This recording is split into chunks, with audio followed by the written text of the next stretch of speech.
تمام دیکھنے اور سننے والوں کو پیار بھرا سلام۔ نماز فرض ہونے سے پہلے صحابہ کرام حضور اکرم صلی اللہ علیہ وآلہ وسلم کی ہدایات کے مطابق اللہ تعالیٰ کی عبادت بجا لاتے تھے۔ نمازوں کے فرض ہونے کے بعد مشرکین مکہ کی شرارتوں سے بچنے کے لیے مسلمان سرعام نماز ادا کرنے کے بجائے حضرت ارقم رضی اللہ تعالیٰ عنہ کے گھر میں پوشیدہ طور پر حضور اکرم صلی اللہ علیہ وآلہ وسلم کے ساتھ نمازیں ادا کرتے رہے، یہاں تک کہ ہجرت کا زمانہ آ گیا۔ حضور اکرم صلی اللہ علیہ وآلہ وسلم ہجرت فرما کر جب مدینہ پاک سے چند میل باہر قباء شریف میں پہنچے تو مسجد قباء شریف کی بنیاد رکھی اور حضرات صحابہ کی جو مختصر جماعت تھی حضور اکرم صلی اللہ علیہ وآلہ وسلم کے ساتھ نماز ادا کرتی رہی۔ یہاں نہ تو بہت بڑی آبادی تھی اور نہ دور تک نماز کی اطلاع پہنچانے کی ضرورت پڑتی تھی۔ پھر جیسے ہی مدینہ منورہ میں حضور اکرم صلی اللہ علیہ وآلہ وسلم تشریف لائے تو نمازی بھی زیادہ ہو گئے اور شہر کے گلی کوچوں اور بازاروں تک نماز کی اطلاع کی بھی ضرورت پڑی۔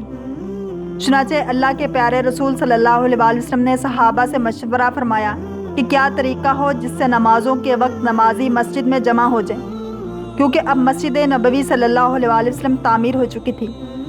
حضور اکرم صلی اللہ علیہ وآلہ وسلم کو مشورے کی ضرورت نہ تھی، آپ صلی اللہ علیہ وآلہ وسلم کا فرمان ہی اللہ تعالیٰ کا فرمان ہوتا ہے۔ دراصل حکمت یہ تھی کہ اہل اسلام کو مزید اسلامی تعلیمات سے آگاہ کر دیا جائے۔ پہلی رائے جو لوگوں نے آپ صلی اللہ علیہ وآلہ وسلم کے سامنے پیش کی وہ یہ تھی، لوگوں کی اطلاع کے لیے آگ روشن کر دی جائے۔ اس میں مجوسی یعنی آتش پرستوں کی مشابہت تھی۔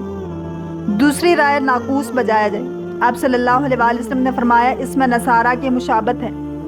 تیسری رائے ذوق بجایا جائے، آپ صلی اللہ علیہ وآلہ وسلم نے فرمایا یہ یہودیوں کی مشابہت ہوگی۔ آپ صلی اللہ علیہ وآلہ وسلم نے مذکورہ تینوں صورتوں کو غیر مسلموں سے مشابہت ہونے کی وجہ سے مسترد فرما دیا۔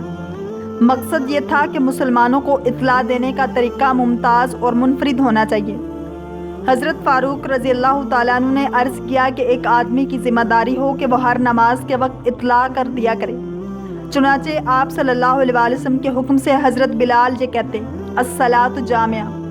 اسی اثناء میں حضرت عبداللہ بن زید انصاری رضی اللہ تعالیٰ عنہ نے خدمت اقدس میں حاضر ہو کر اذان کے الفاظ کا خواب عرض کیا، لہٰذا آپ صلی اللہ علیہ وآلہ وسلم نے فرمایا یہ خواب سچا ہے اور آج یہی وہ اذان مروجہ ہے۔ حضور اکرم صلی اللہ علیہ وآلہ وسلم نے حضرت عبداللہ کو حکم دیا کہ یہ حضرت بلال رضی اللہ تعالیٰ عنہ کو بتا دو تاکہ وہ اذان دیا کریں، کیونکہ وہ تم سے زیادہ بلند اور نرم شیریں آواز والے ہیں۔ یہاں دو باتوں کا خاص طور سے پتہ چلا کہ مؤذن صحیح خوان اور خوش آواز ہونا چاہیے، اور دوسری یہ کہ ایک مسلمان کو کسی بھی معاملے میں غیر مسلمانوں کی نقل یا مشابہت اختیار نہیں کرنی چاہیے۔ ہر نماز کا وقت آنے پر نماز کے لیے ایک خاص اعلان کیا جاتا ہے تاکہ نمازی آ جائیں اور نماز پڑھیں، اسے اذان کہا جاتا ہے۔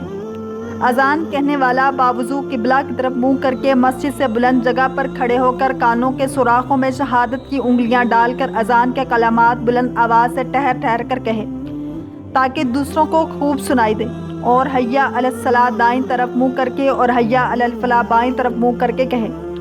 اذان کہنے والے کو مؤذن کہا جاتا ہے۔ جب اذان ہو تو اتنی دیر کے لیے سلام کلام اور سارے کام یہاں تک کہ قرآن پاک کی تلاوت بھی بند کر دے اور اذان کو غور سے سنے اور جواب دے۔ جو شخص اذان کے وقت باتوں میں لگا رہے اس پر معاذ اللہ خاتمہ برا ہونے کا خوف ہے۔